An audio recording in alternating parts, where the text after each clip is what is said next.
here, touch the upper line, H. Okay, now E. Straight line and a dot. Now J.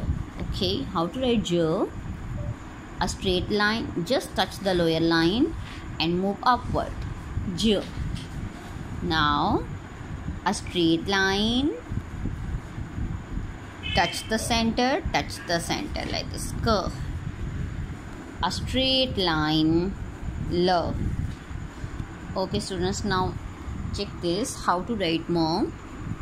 A straight line, then from here touch the upper line, come downward, again start from here, touch the upper line, come downward. Straight line, from here touch the upper line and a straight line, N. Again draw curve and complete it like this, O. Now a straight line, P, and start from here, touch the line, P. Okay, same like this, complete the writing.